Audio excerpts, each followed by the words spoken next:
finales de los 60 fue condenado a 3 años de prisión por pertenecer a la agrupación socialista universitaria en Madrid. Ya en democracia ingresó en el Partido Socialista, con el que fue diputado en Cortes hasta 1983, año en el que es designado presidente de Telefónica. En el 89 dirigirá durante un año Radio Televisión Española en sustitución de Pilar Miró. Desde entonces se ha dedicado de lleno al sector de las nuevas tecnologías. Eso sí, Luis Solana nunca ha dejado de lado los medios de comunicación, con artículos en prensa, blogs en internet, entre ellos uno aquí en esta casa en Periodista Digital.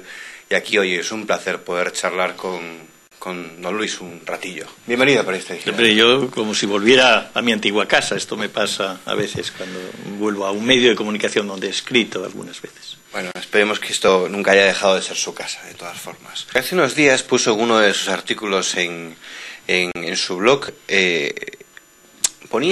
hablaba del periodismo de investigación que capitanea Pedro J. Ramírez, pero que a su juicio pierde, o qué es lo que le pierde de su periodismo de investigación, porque le llamó la atención ese artículo. A ver, yo creo que es verdad que Pedro J. Ramírez es un gran empresario de la comunicación, un gran periodista, y que es verdad también que durante un tiempo hizo una labor importantísima en periodismo de investigación, que conste que fue precisamente en la época que el Partido Socialista tenía el poder y podía ser muy doloroso para un militante socialista, pero pasado el tiempo, viéndolo más como periodista frustrado que como político, digo, fue una época donde de verdad Pedro J. fue un gran maestro de la investigación periodística.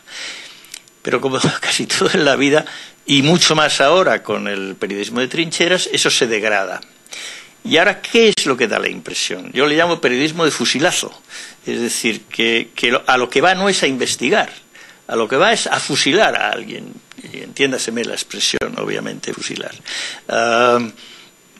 Cuando investiga, ya diríamos que ha dado la instrucción a sus periodistas de que el resultado tiene que ser A o B. No que el periodista vea a ver si esto es A o es B. No, es que recibe ya la instrucción de que eso es A o B. Y ponía un ejemplo que estamos viviendo en estos momentos, y basta leer El Mundo. Yo no dejo de leer todos los periódicos, sean de la opinión que sean. Pedro J.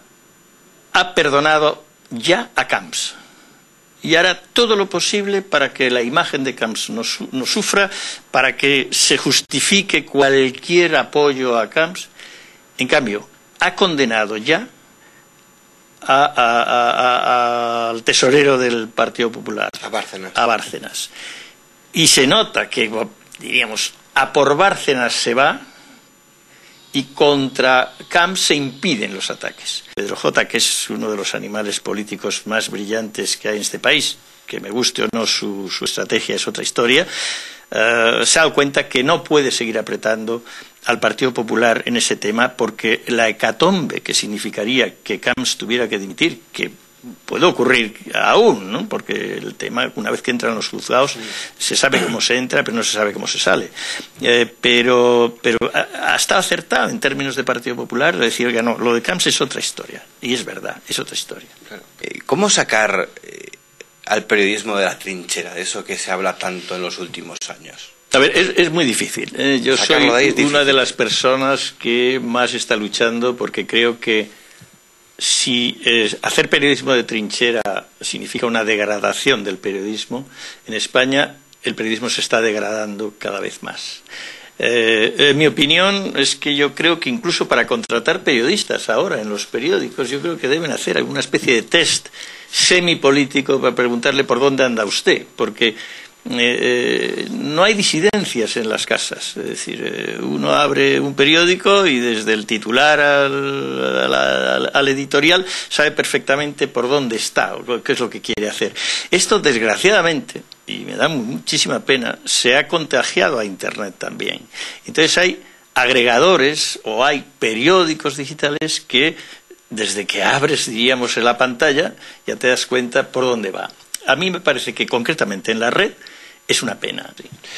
Otro culebrón mediático en los medios de comunicación es lo que está pasando en la radio ahora. En COPE afrontan una nuevísima etapa después de la salida de dos grandes nombres de su emisora. Y no sé si sigue pensando aquello que dijo hace meses, que si Federico Jiménez Los Santos se va de COPE va a ser una gran desgracia. Bueno, lo sigo manteniendo y, por cierto, no me parece muy generoso por su parte, pero no hay dos grandes nombres aquí en cuestión, hay uno.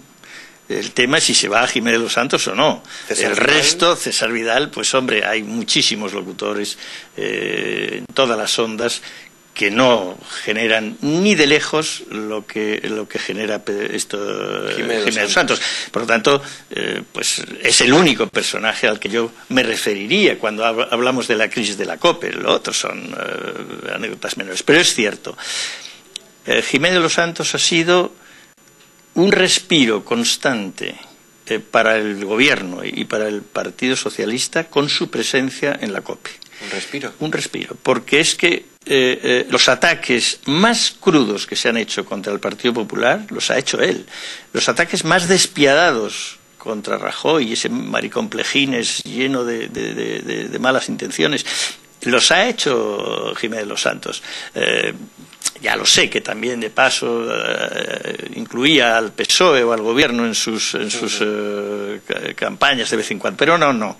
Lo importante era que una emisora que, si hablo de periodismo de trinchera, ni cuento lo que es la COPE normalmente, es decir, un periodismo de trinchera desde primera hora hasta la última, porque las diferencias entre la Iglesia y el gobierno pues son sensibles. Por lo tanto, que en ese, diríamos, unidad de frente religioso católico frente a casi todas las acciones del gobierno haya una cuña de la categoría de Jiménez Los Santos, de verdad, ha sido un respiro. Yo lo he escrito y lo reitero, de 8 y 10 a 8 y 25, si no oía la COPE me faltaba algo para darme moral.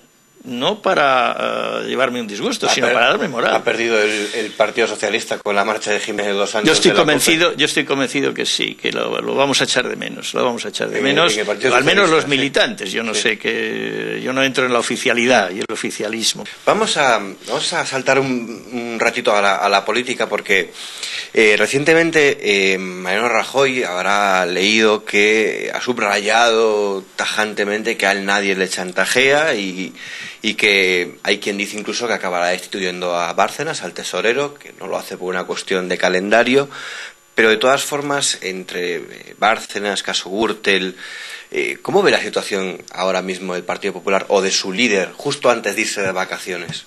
Yo creo que en este momento Rajoy tiene poder en el Partido Popular, tiene capacidad de decisión, se acaba de ver con la aprobación, con abstención de los presidentes autonómicos, recibiendo instrucciones de que lo hagan así. Por cierto, brillante la presidenta de la Comunidad de Madrid, brillante. Ella sabía, seguro, que iba a recibir órdenes de Génova de que iban a decir que abstención, y que hizo lanzarse a todos los medios de comunicación a decir: yo quiero votar no, esto no es bueno para los madrileños, hay que votar no, pero si en Génova me dijeran que hay que abstenerse, disciplinadamente lo haré. Toda comparación es odiosa, pero en estos casos de supuesta o corrupción en el Partido Popular, Esperanza Aguirre lo solucionó en su momento, todo el mundo lo dice, es decir, el imputado dimite y todo sí jefa, y no se ve lo mismo en Génova, ¿no?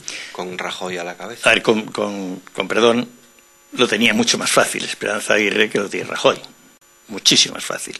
Es decir, hacer que pierdan la militancia, no los escaños, cuidado, no, sino la militancia, una serie de imputados, digamos, de nivel 2, por no molestar a nadie, pues hombre, está muy bien, es muy plausible y yo lo aplaudo porque creo que fue una buena decisión política, pero no es muy complicado, o mejor dicho, no es tan complicado como pierda la militancia el presidente de una comunidad autónoma. Cuidado, aquí estamos hablando de una pieza fundamental del Estado, claro, que es muy distinto que un concejal de un pueblo de Madrid. Y con todo lo que está cayendo este año, que lo estamos viendo sobre todo en economía, ¿cómo ve la salud del gobierno de Rodríguez Zapatero?